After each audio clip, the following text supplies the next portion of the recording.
Oh yes, this is the Hardcore Marketing Show. I'm Casey Cheshire, your host for this epic journey. Today's show is sponsored by Ringmaster, on a mission to launch B2B podcasts that create relationships, generate revenue, and drive growth. Ringmasterlive.com. Bam.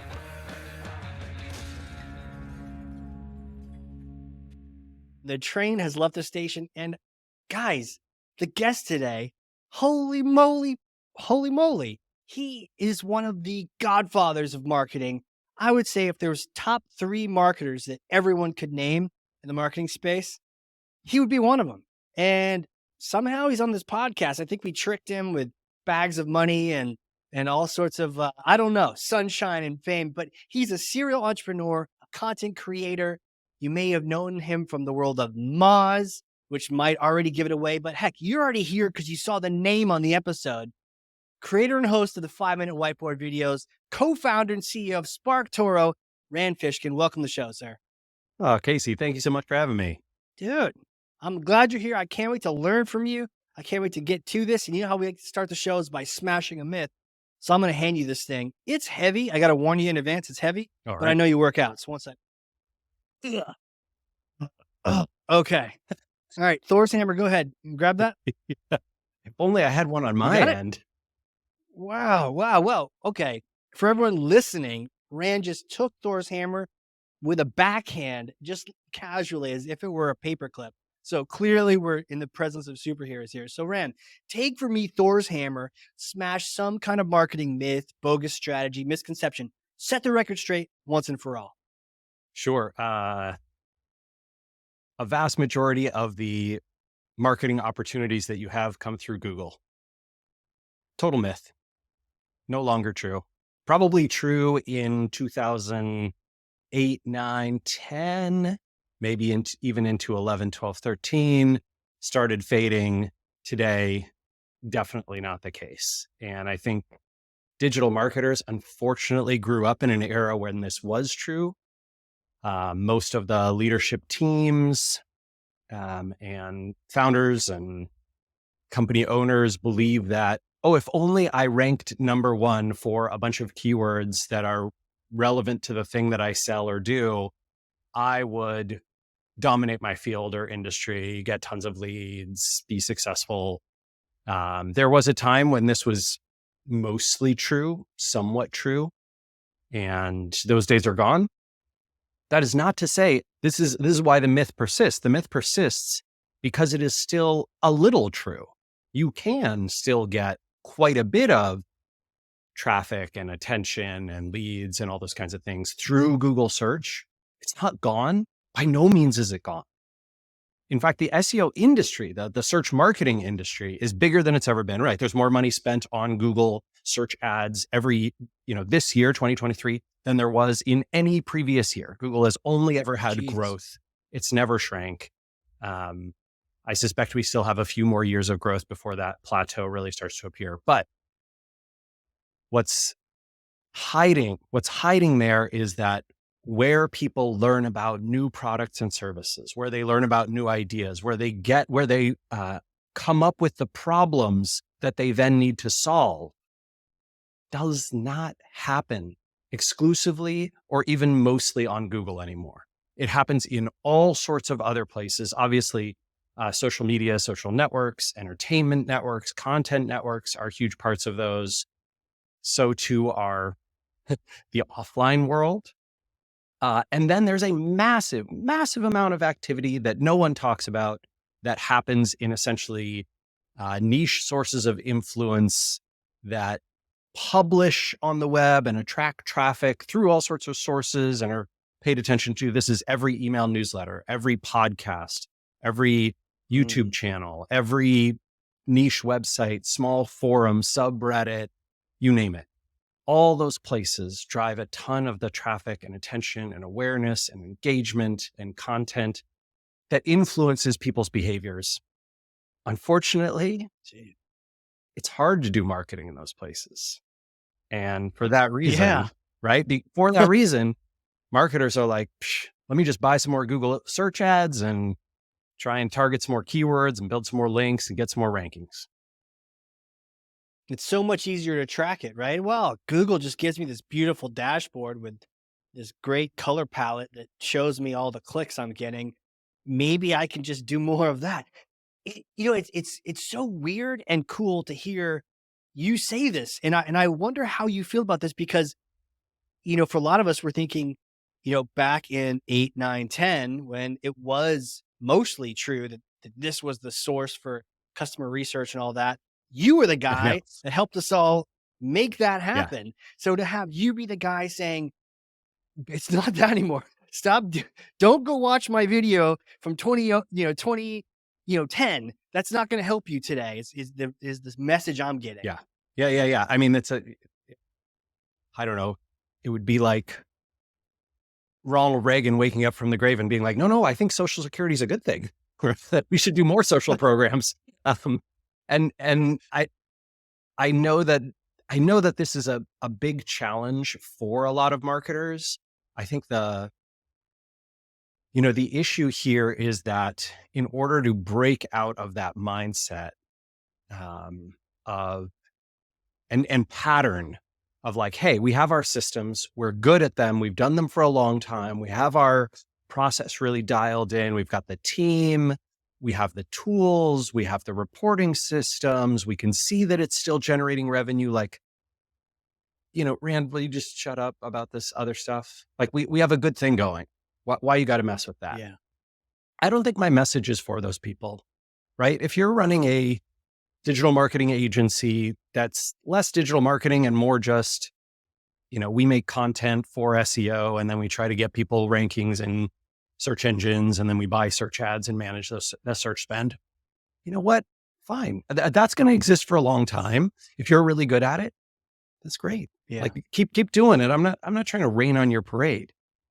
However, if you're starting a business, if you already own a business, if you are a CMO at a small to mid-size or even a large company, and you're thinking, where should I be putting strategically, where should I put my dollars and my effort and my thinking and my product positioning, and how am I going to reach people? What channels should I be investing in short-term and long-term? Where should I be building up my audience and how? You will be left behind by the top 10% of sort of marketing savvy folks who get that this world is different from the world of 10 years ago. And for them, I think this is critical. Like, you can keep using your SEO team, your SEO agency, your search agency, right, to buy your ads and whatever, manage your spend. That channel isn't dead. That's not what I'm saying. But Yeah. your competitors, some of them are absolutely being present in the places where your audience and customers already pay attention. And by doing that, they are earning those customers' business before you even have a chance, because they don't go to Google and search for, generic unbranded keyword that is my problem that you're going to solve with your product. What's happening is they are learning about the problem and the potential solutions, and they're going to Google to search for name of your competitor. Mm. And you've already lost. Right. They're just doing a branded lookup. They're browsing browsing by search. They're not even yeah, that's so crazy, right? It's almost like you're waiting. Think about those sports metaphors where they're like, go to the ball, don't just sit there and wait to try to catch it.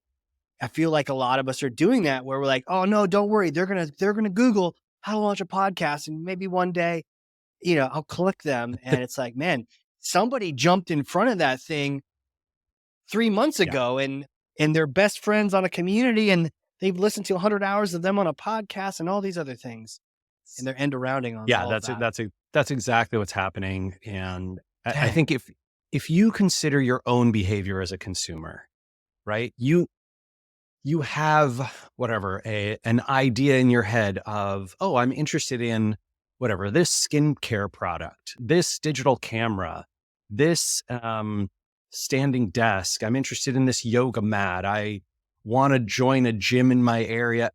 And you don't go, gyms in my zip code nearly as often as you look up, whatever it is, Green Lake Fitness near me, right? Like, And it's like, well, Green Lake Fitness already won. The 4 other gyms around you, they weren't on your radar. Like they lost before they even started fighting. And I don't see a way around this through purely search marketing. You have to expand your strategies. And for a lot of folks, that's uncomfortable because they're not familiar with, well, how do I do whatever social media marketing on the networks my audience pays attention to? Or how do I do content marketing natively on the content networks or entertainment networks that my audience is paying attention to? Or how do I do PR and appear in the sources that talk about, my field to people who might pay attention? And yet this all seems incredibly obvious when people are tasked with a job where they know search won't do it. I'll give you a good example. Let's say tomorrow, Casey, that I tell you you're the head of marketing for a brand new video game that's coming out. Sweet. Pretty cool. Let's go. Yeah. Right. Yeah, sounds great. You got this great video game. It's let's say it's targeting not super casual gamers, but maybe like mid-level gamers with an Xbox or a Switch or a PlayStation, or they play on their PC, right? And so you need to make sure this game is a hit to this audience.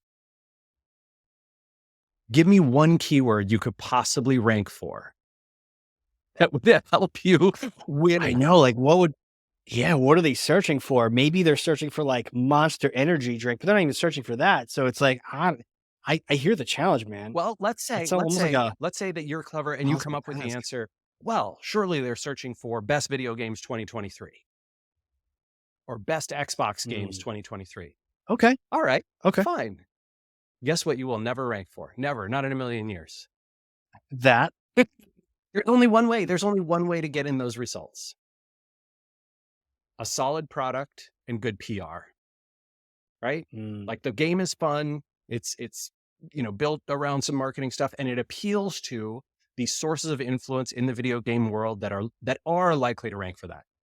And best Xbox games 2023, I guarantee that search has 1/1000th the number of searches as the number of views on the top 10, let's say, YouTube streamers in the game space that you're in.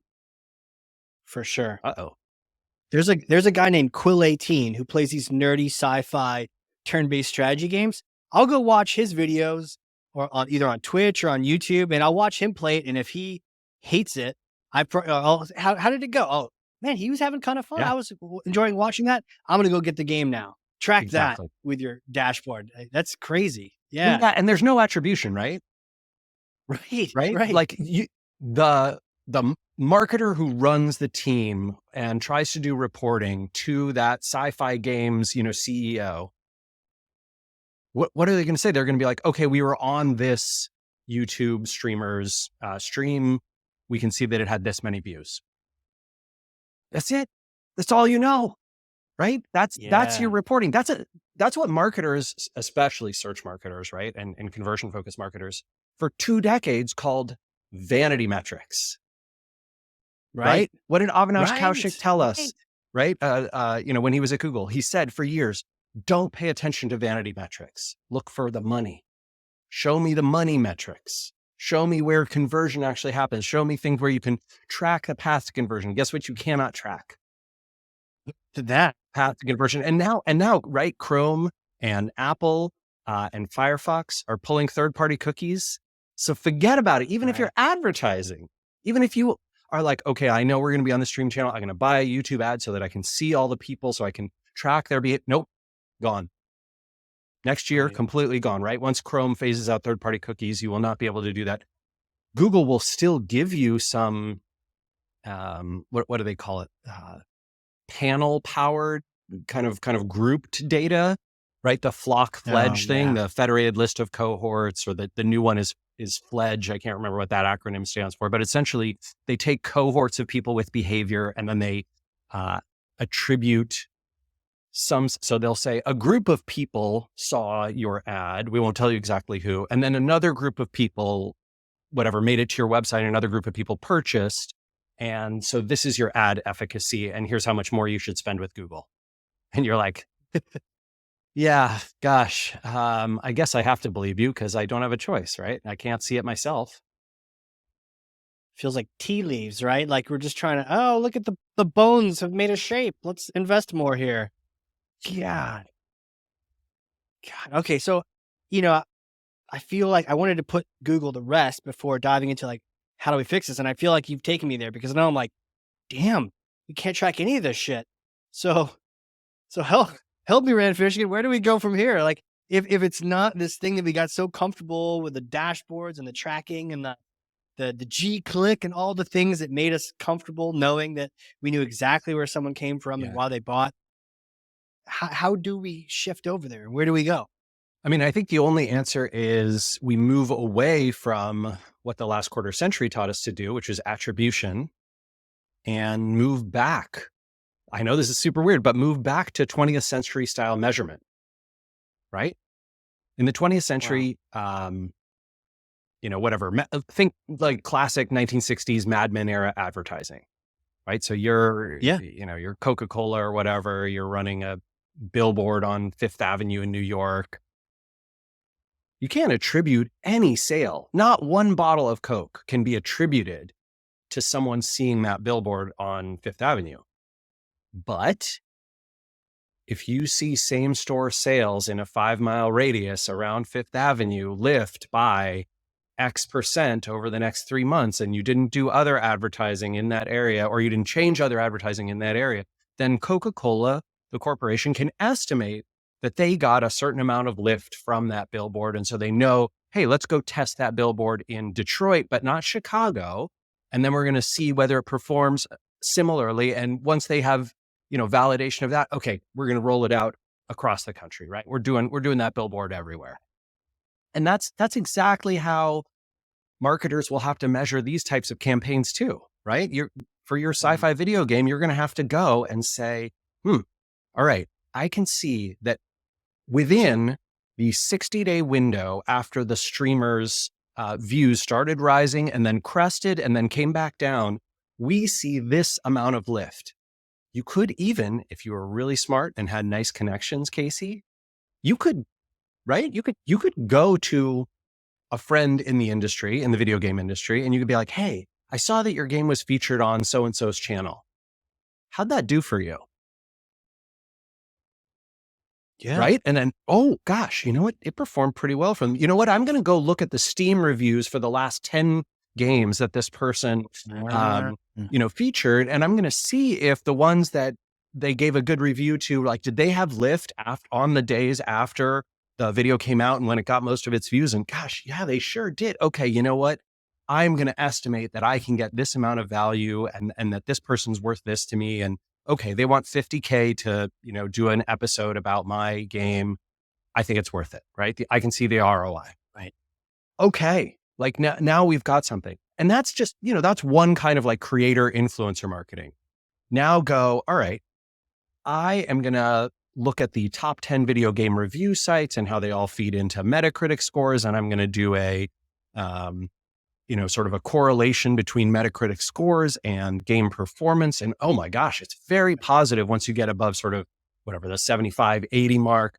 So how do we get great reviews from these sort of 15 reviewers who we are pretty sure will cover our game? We have relationships with them. And now you're doing like a full PR exercise.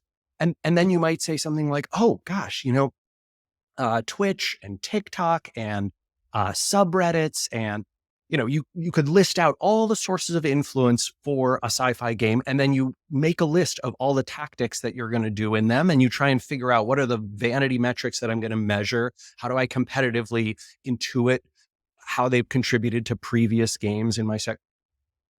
That process is not actually that dissimilar. Like you're applying the same kinds of knowledge that you might in the search marketing world, right? When you do keyword Right. research and you look at all the keywords and you say, okay, these are the ones I think are relevant, and how are we going to rank for them? What content is going to perform there? How are we going to get links to it? Now I got to figure out, whether Google's results are actually showing organic links high enough that I can estimate a Mhm. click-through rate that's going to be same thinking, just applied to different channels and tactics. And what I'm encouraging people to do is to break out of the, I need to prove to my boss that we spent whatever, $25,000, and I can prove that these 1,712 conversions came from that $25,000 spend and had an ROI of this and have a lifetime value of that. That's gone. Like, you got to give it up, right? You're going to waste some of your marketing spend. You will. You're going to waste some of your marketing activity, and you're probably going to get higher ROI. Yes, higher ROI by doing these serendipitous, hard to measure things. These investments in channels that are mostly not directly paid, but very legwork intensive, right? Very human activity and sort of relationship driven. And Right. those things are going to be huge in ROI and nearly impossible to do attribution style measurement with. And I wonder, before we mourn the loss of attribution, I mean, I remember having conversations with people that are just like, that whole full attribution is kind of bullshit anyways. Yep. Did we actually know Nope. where you came from? Yeah, you Googled it. Well, guess what? Prior to that, you had a meeting with a salesperson at the event, but you didn't get scanned, and then something else happened. And then, oh yeah, marketing sent an email on Monday, so they get full credit. So like, I don't think we ever Nope. had solved it anyways. So maybe we don't have to cry too much, but it does sound, I know you said it's like just same scientific approach in a different area, but it does sound like it's not a new way of measurement. It's like a renewing the old way of measurement, and kind of, a little bit of change has to happen. And our brain, our gray matter has to adjust to that a little bit. Yeah. So, I mean, and this is, very much why after I left Moz, I did this SparkToro thing, because I was kind of like, what I wanted was, going back to that Mad Men 1960s analogy, right? So you would walk into the offices of, an ad agency, and they would have a book. They'd have a book of all the media, right? Because in the 1960s, at least in the American landscape, you could put all the media in America in like, a book this big and in a binder this big. It was a very narrow group. And they'd be like, oh, okay, you want to reach chemical engineers in the Midwest? Great. Here are the 4 trade shows they all go to. Here's the 3 publications that they all get delivered to their office. And here's the 7 magazines that, it's like Life has a 16% share with them, and Time Magazine has an 18.5 share, and the New York Times only has a 7 share. But actually, the Milwaukee Tribune has got an 8. So, that's a pretty cheap place to advertise. We should do some advertising. Like, literally, that was the thing. Yeah. Right. And they would essentially, what would they do? They'd have teams of surveyors who'd talk to 500 chemical engineers every 5 years and be like, hey, what are you reading, watching, listening to? Can I see like all the mail that comes to your house? And they put it together in these big surveys, and that was the way it was done. And the way, what frustrated me so much about sort of modern digital marketing is like, that data is all public on the web. You just have to crawl and index it, right? Like, you can go visit, to the point of like, whatever, YouTube, right? You could go and you could visit every single public YouTube profile, and YouTube shows you every channel every YouTube profile subscribes to, right? So then if you can connect up those YouTube profiles, enough of them, right? A small percent of them with like their Twitter or their LinkedIn. And it's like, okay, well, LinkedIn says this person's a chemical engineer and they're in the United States and they have a YouTube profile. Oh, okay. I can see that they subscribe to the CH2 M channel, right? And like 17% of all chemical engineers in the US look like they subscribe to that YouTube channel. But you have to do it manually? That's crap. That's never going to happen, right? So that's essentially what we built SparkToro to be, is that book, but for the digital age. Which makes sense. And I want to get into, because I actually pulled SparkToro up just now. That transition, what was that like for you?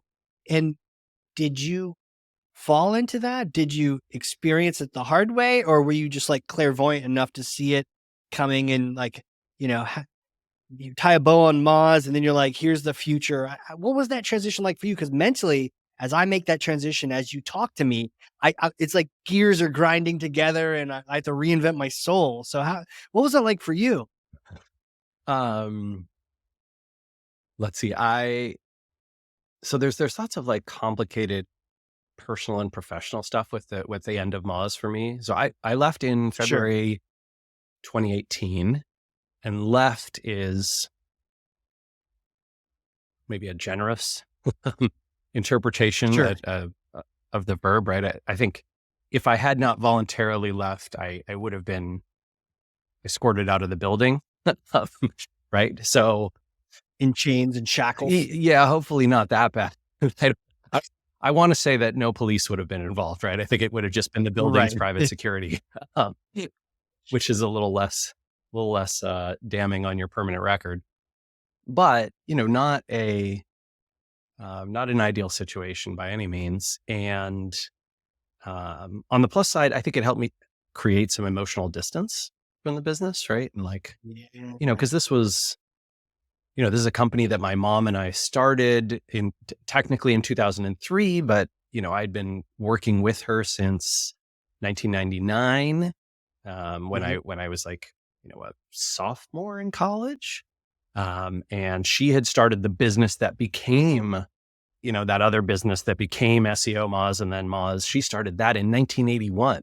So this was like a, Wow. lifetime family business kind of thing that turned into Moz. And, it was just like it's a hard thing to let go of. I tied so much of my personal identity to that company and brand, which followed me for years, right? Like so many people who, SparkToro, what's that? You're Rand Fishkin. That means you're Moz. And that was, Right. You're the SEO guy. yeah, you're the SEO guy, right? And it had to be like, hey, no, I actually have a non-compete. I can't do any SEO. Like I had to sign a thing, which I think, I'd be very excited. I think the Biden administration is considering making that illegal, that you can't prevent someone from working in their previous space with a non-compete. California already has that, which is really cool.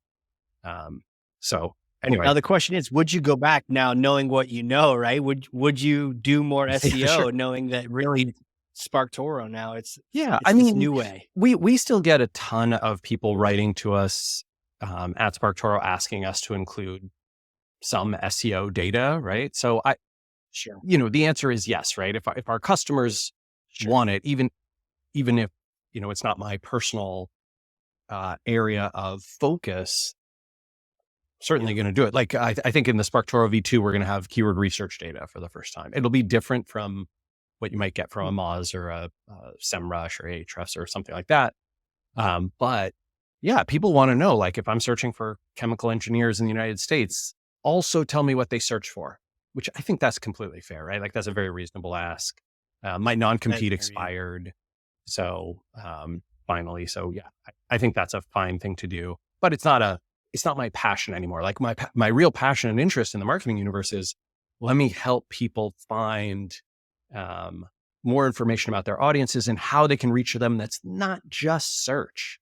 Because I think in the vast majority of cases, search is not the only place to be, or even necessarily the best one. So, yeah.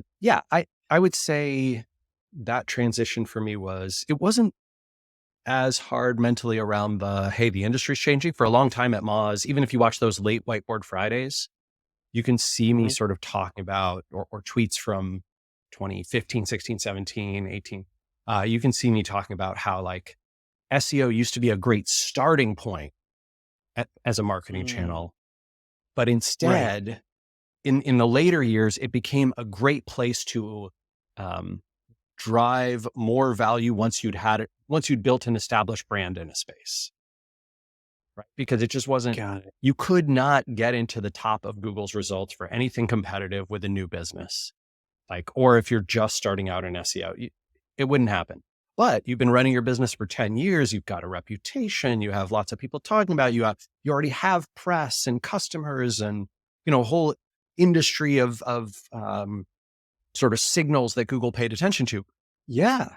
Now we're talking, let's get some content out there. Let's do some keyword research. Let's, figure out how we get that content in front of the right people so they link to it and get these other ranking signals? Absolutely. And so then the transition to, gosh, if I'm helping people find these other sources of influence, with SparkToro, that felt pretty natural.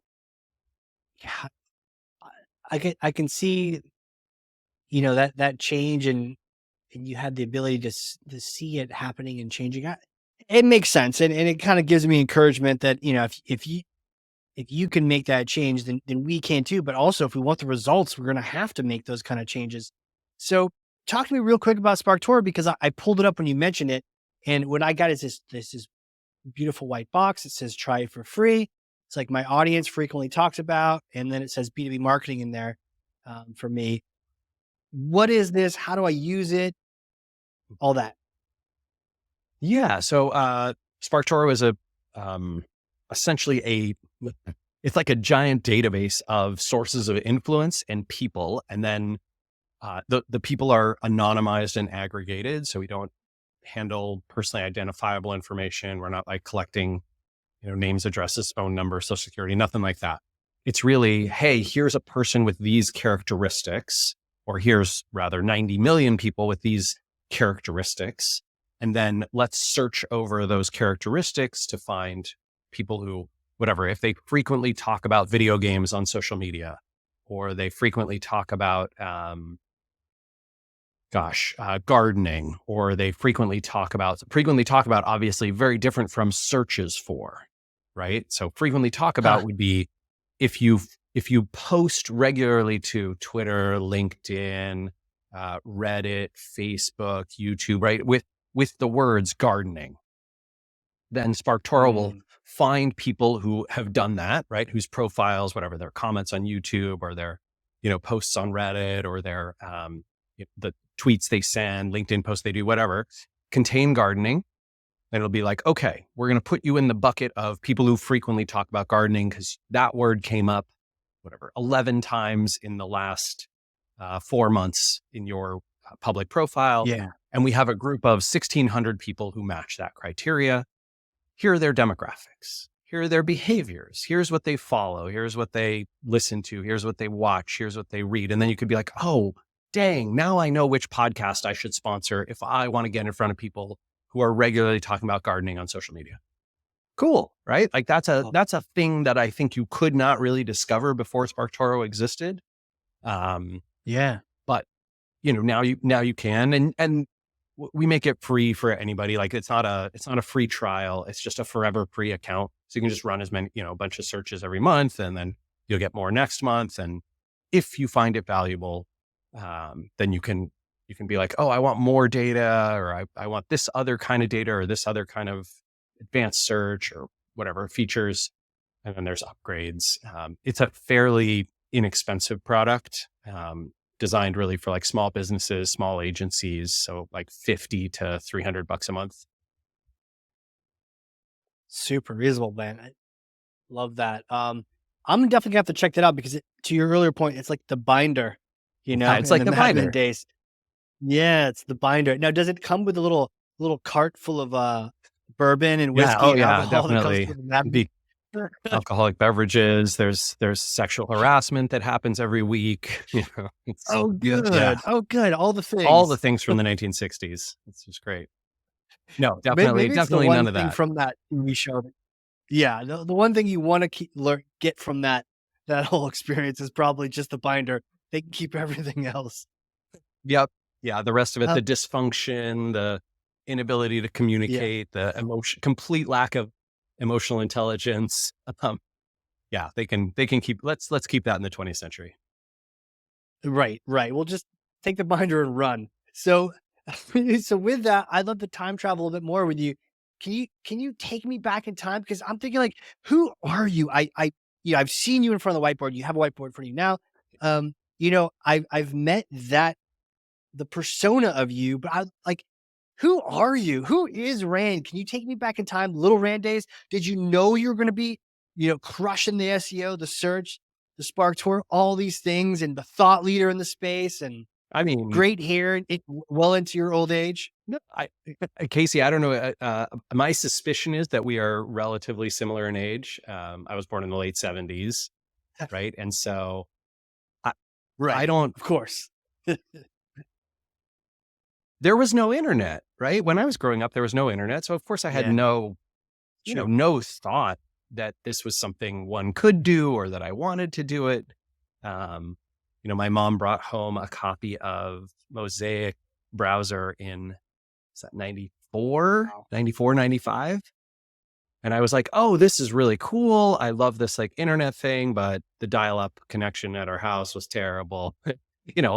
All of that like early internet type of situation. But I think one of the weird things about me, weird things, interesting things, is I don't really have a persona. At least I don't think I do. I try to be exactly the same Mm, person, whatever, publicly and on podcasts and in front of the sure. whiteboard and on stage that I am off, right? So if there's no sort of two rant, I know plenty of people who do that, right? They have kind of their professional persona. That person has a Sure. style or a way of speaking or whatever, a formality to them. I don't really have that. Um, I don't know. I guess, in person, Yeah, maybe I get that too. I kinda see that. I see yeah. that from you, right? So it's not like you secretly hate SEO all these days. No, You no, are like, just, "Hey, I am who I am." yeah, and right, so, like, when I'm pissed at Google for doing things that I think are unfair, wrong, illegal, violate antitrust, I let everybody know, right? Like, it's not Yeah, I don't keep that stuff secret. I'll talk about it on stages. I will, give Google a hard time to their face. I'll, um, sure. I'm not someone who sort of, I don't know, subsumes my personality or my beliefs in order to get my career ahead or build relationships with people who have money or that kind of stuff. This is Right. one of the reasons why venture capital was not a match for me after Moz, right? Is that I despised the like, oh man, okay, I guess I gotta hang out with a bunch of like very frat bro like sort of secret society type Silicon Valley founders and investors Burning and effigies. pretend to care about their Porsches and their yachts Right. and, whatever they learned at the Aspen Ideas Festival. But to be honest, right? Like I hate that world. I really despise it. Yeah, I love cooking for my friends. I love, making cocktails for people when they come over. Like I have some, I don't know, whatever you want to call them, like fancy tendencies. I like wearing fun clothing, right? Like yeah, I enjoy men's fashion. I think it's really interesting. I don't know. I like getting my hair cut every 3 to 4 weeks so that it looks sure. good. I don't know. I guess I have some of those, whatever, not super great, aspects of just like caring a lot about my No, but appearance. I would say But but it sounds like you're doing it for you as opposed to you doing it for yeah, some yeah, to right. gain some sort of social cred. I like You it. wanna feel good about you wearing Yeah. the it is a cool shirt, by the way. Oh, thanks, man. What I are those love that little you've things? got Those like, guitars? you've got the white shirt with the flamingos Yeah, on it, and I have like a dark flamingos. shirt with little musical instruments on it. It's like, it feels like Hell we yeah. dressed up for this. We did, we did. Like we planned it ahead of time. I was like, all right, Casey, what are you wearing for the podcast? Right, exactly. Are you wearing blue? Alright, I won't wear blue, I'll wear white. Exactly, exactly. But yeah, so I'm not, I'm not someone who pulls punches on stuff either, right? So as Right. I found lots of things to criticize in sort of whatever venture capital culture, startup culture, SEO culture, I think the cult of personality in SEO is very weird. I fully get Mm, that I benefited from it, right? Like as I yeah, grew my sure. personal brand and, especially with hosting lots of video stuff and speaking at lots of conferences and all that, I became a personality that many people associated with. I always found it weird, right? Like I'd travel and go places. And occasionally someone would recognize me from marketing world and be like, "Oh, let's take a photo together," as if I were some sort of celebrity or something. Which I don't think that's actually what was going on. I think it was more like oh, I like what this person has to say about the field of marketing. I admire their sort of whatever journey or thought leadership. And Sure. so that photo was very different. Like it was not, oh, there's Tom Cruise, or it wasn't that. Right. And we'd usually have a meaningful conversation. I was just saying that I think people were seeing the authentic you, and that's fun to watch. And I think there's something to it. And I think you still continue being that. So, but with that, before we run out of time, I have a hypothetical question if you're ready for this. You see, I may or may not have a time machine here in Nashua, New Hampshire, where I'm based out of. So let's say you come visit, right? Come do an event in Boston or something, come visit New Hampshire. And look, the time machine's in the backyard covered in a tarp. So we go use the time machine, but it's a special kind of time machine where you go back and you get to meet yourself a couple days after graduating. I think you got that finance degree. Is that right? Or you're in school? You dropped out. Oh, Okay. I You dropped get, out of okay. college. Perfect. Modification. You get to go meet yourself 4 days after dropping out of college, and you get to talk to yourself, that version of Rand, and you have permission to say anything you want, advise any way you would want. What would you tell yourself in that situation? Ooh. All right. Let's see.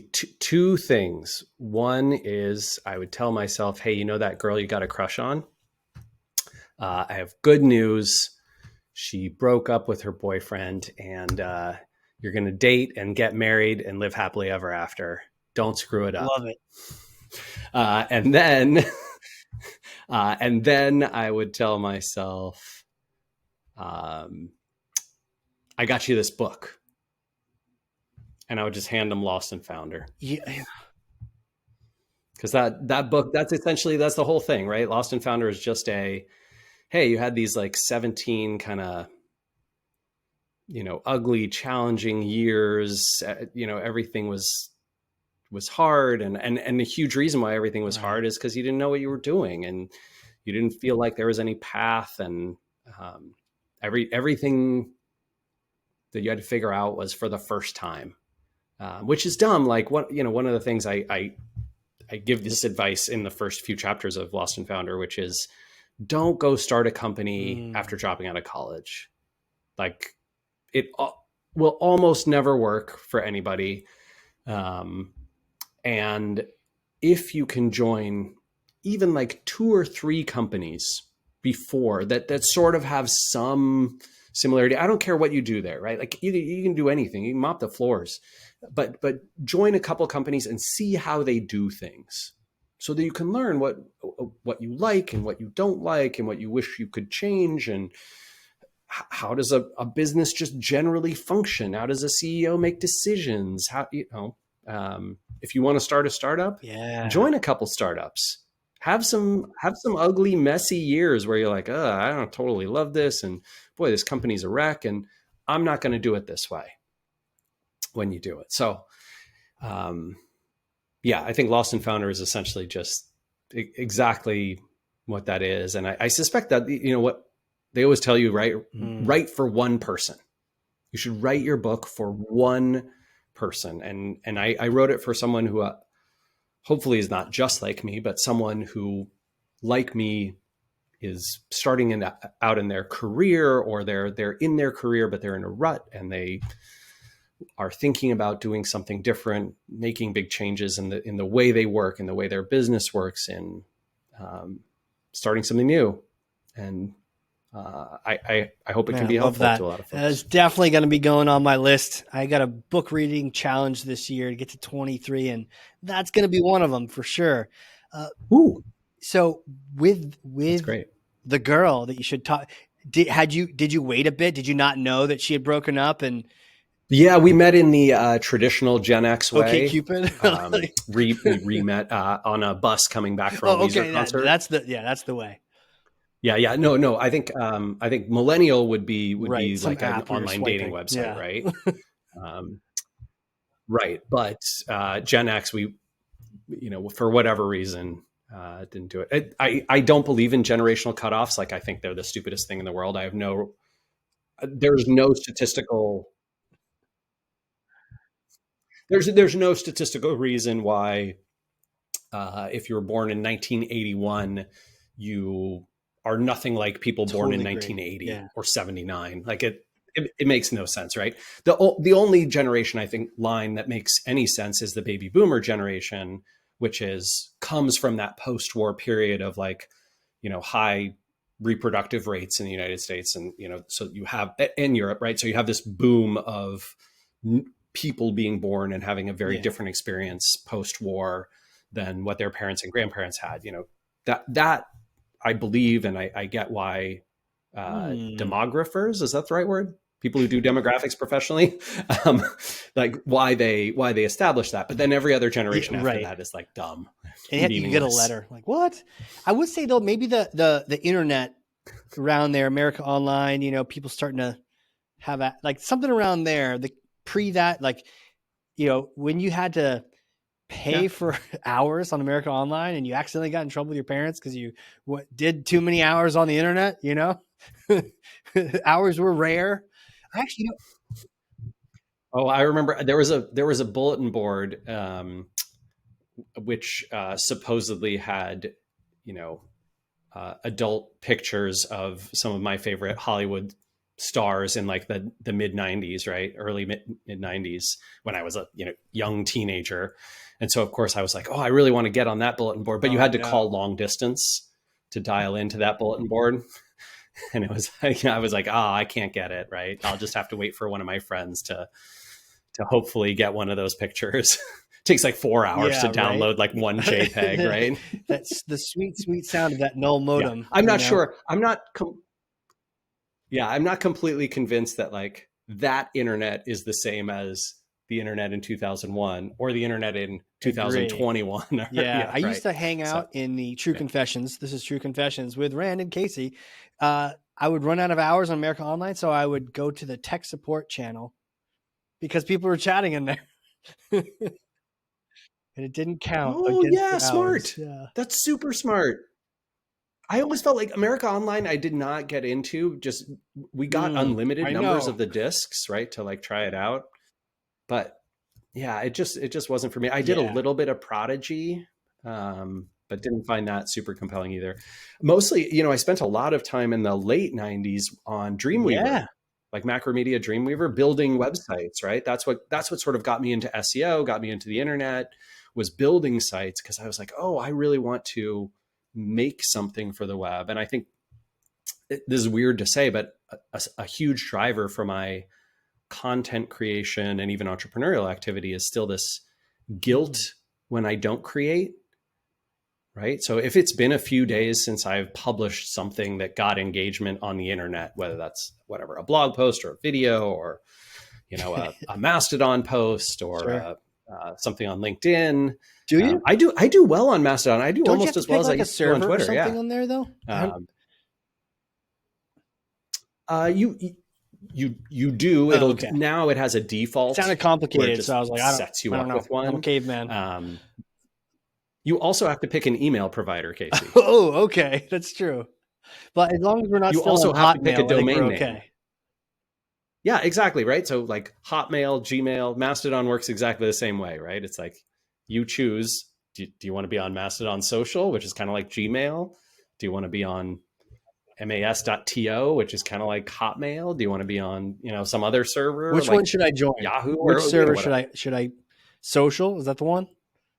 Yeah, Mastodon Social is fine, right? Like it's totally great. You, I can send you an invite code, which will then just invite you to my server, which is Mastodon Social. But if you go to Mastodon now and sign up, it's not complicated. Okay. It kind of never was complicated. Like that one, you have to choose a server. Yeah.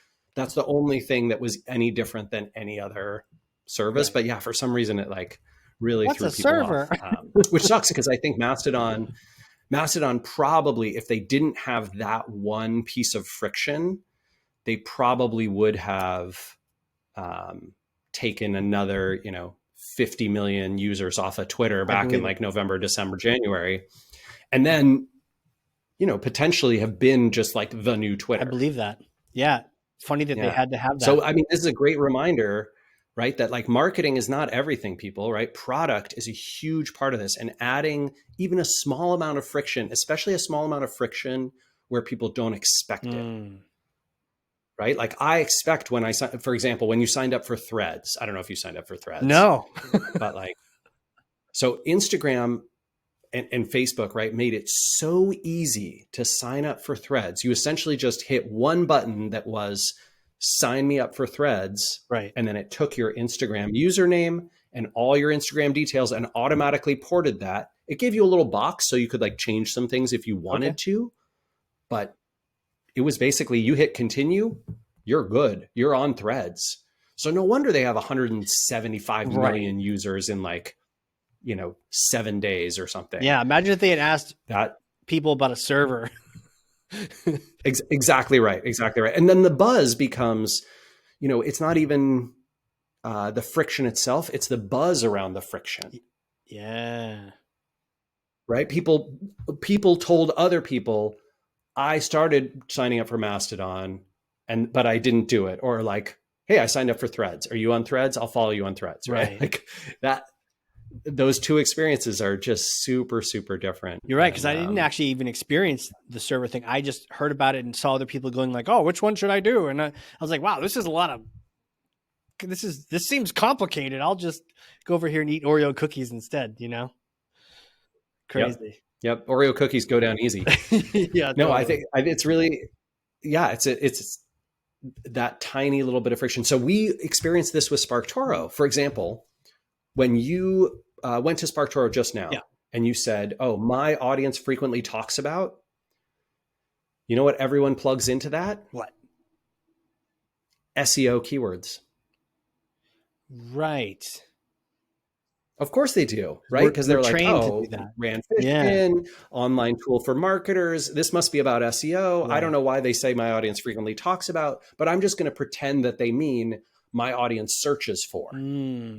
And so people put in the search keywords that they think, their business is for.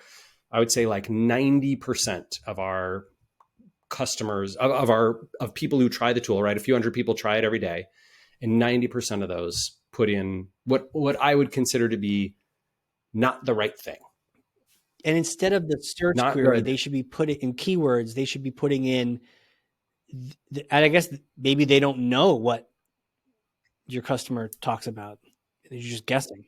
Yep. So it's like, if they say, oh, well, I'm looking to sell potting soil, right, to people in, I don't know, in Seattle. So I'm going to put potting soil Seattle.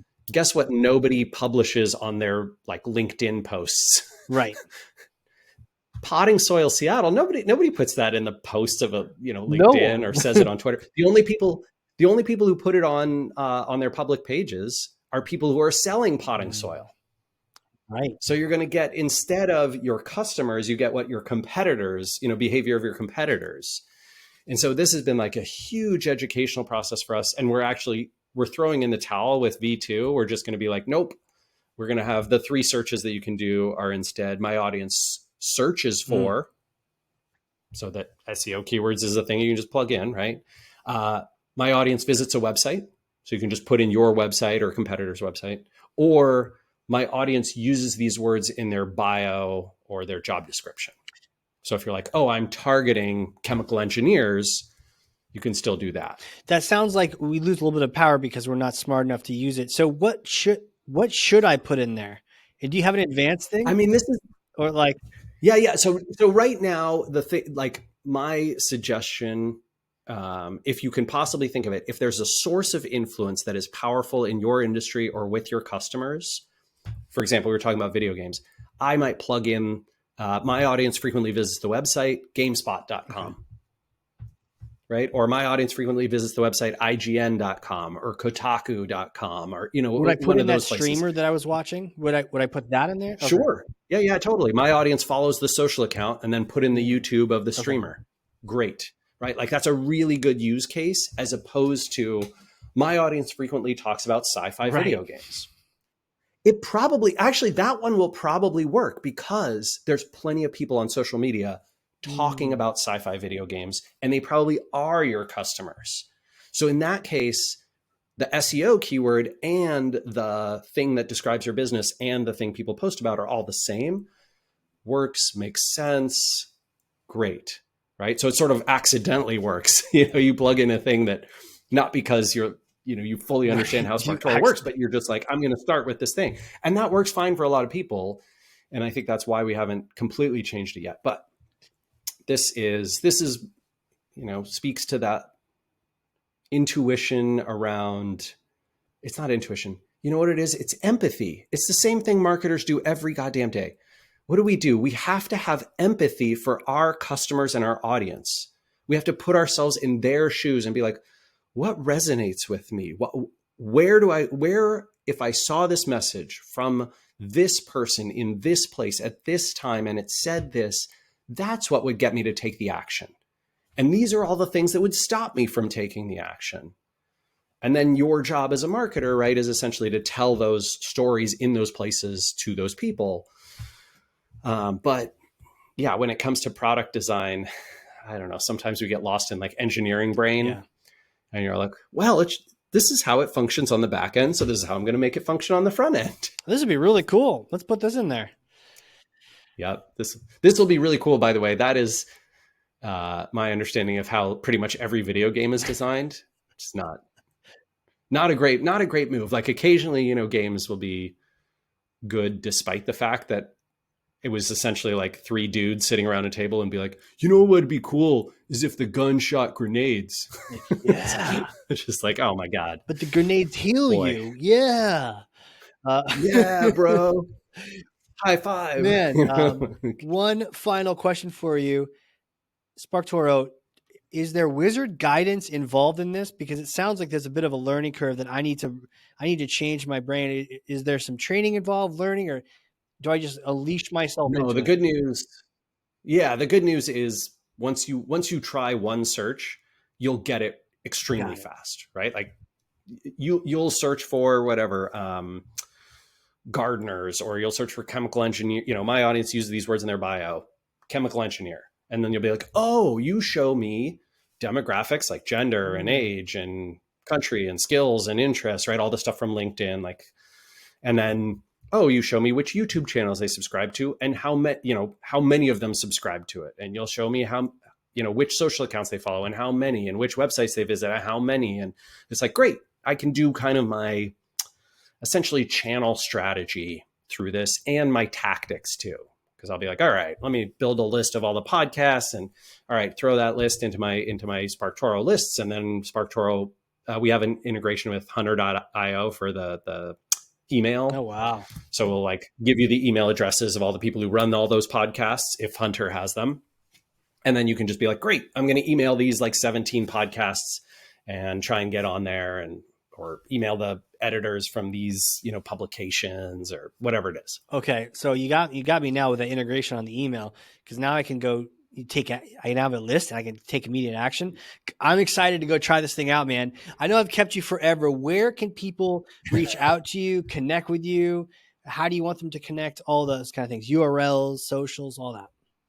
Sure. So like I said, I'm most active on Mastodon, where I'm at Rand Fish at Mastodon Social. I am also starting to use Threads a moderate amount. As soon as the desktop version comes out, I'll probably be on there more, because I just don't love doing social on my phone. So there I'm Rand de Ruyter, my wife's last name. Cool. And on LinkedIn, Rand Fishkin, I'm moderately active there. I'm not always great about checking my DMs, so I recommend people email me. I'm just rand@sparktoro.com. Beautiful, man. Thank you so much for coming on here. I've learned a ton. I can't wait to try out SparkToro. I can't wait to do a lot of things. So I really appreciate you just hanging out with me for a little bit.